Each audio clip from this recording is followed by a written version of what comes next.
You know the feeling all too well. The cost of groceries, rent, and basic utilities just keeps ticking upward, and the stack of bills on the kitchen counter feels like it's reproducing while you sleep. So you decide to take control. On the first of the month, you sit down and build a pristine, optimistic budget. But by the 15th, life happens. The numbers don't match, and the plan falls apart. Traditional financial advice suggests you simply need to try harder. When that doesn't work, you're left with a sense of guilt and an abandoned spreadsheet. Most budgeting failures stem from a system mismatch. When you adopt a rigid copy-and-paste framework, it often ignores your natural psychological habits and lifestyle constraints. You end up fighting the system instead of managing your money. Effective budgeting works as a behavioral tool.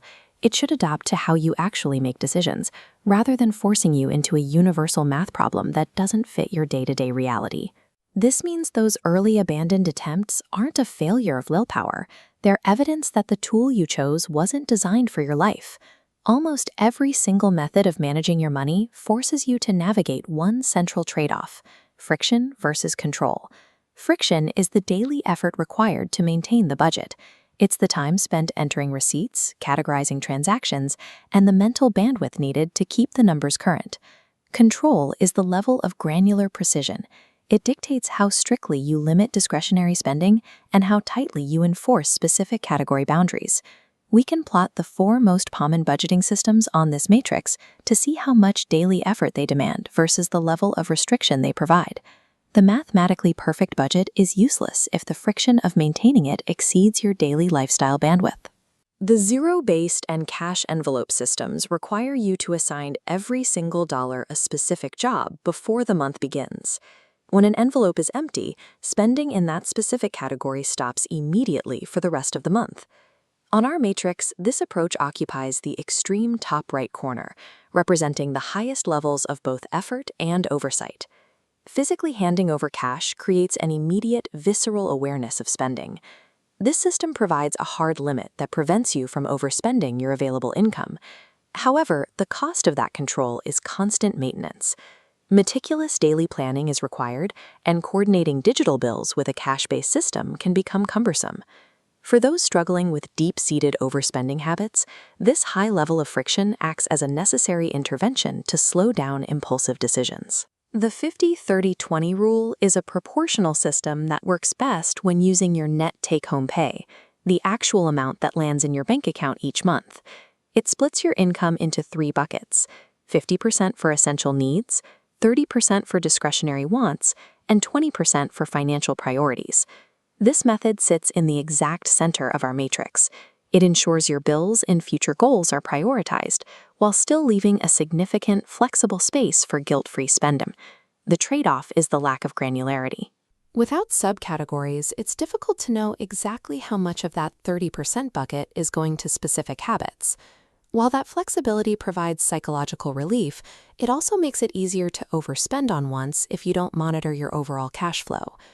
Pay Yourself First is a low-touch system designed for those who prefer to manage their finances through automation.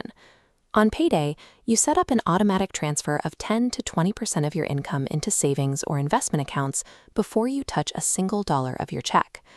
This framework lands in the bottom left corner, the point of lowest daily friction. Automation guarantees your long-term goals are funded without requiring daily willpower. Once the transfer happens, you're free to spend the remainder of your income however you see fit.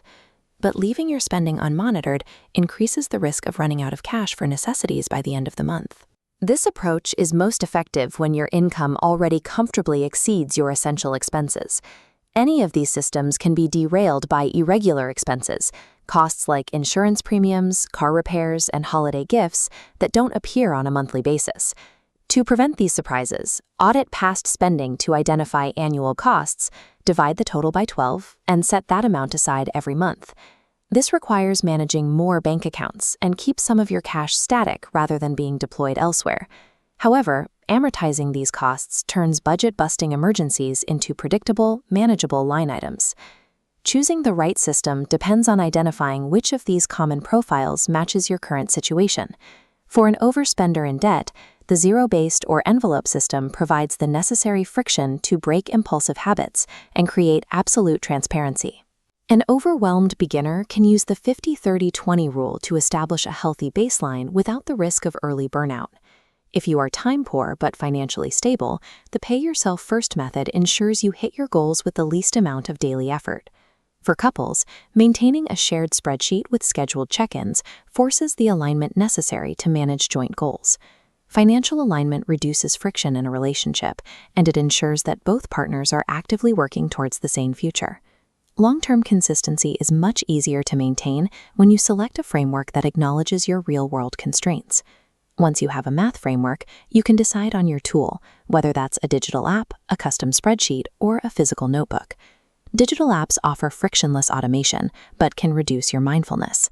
Analog tracking requires significant time, but forces a deeper engagement with every dollar. Regardless of the system or the tool, every plan succeeds or fails based on one thing, whether or not it starts with the truth. A useful budget must be built on your actual historical spending.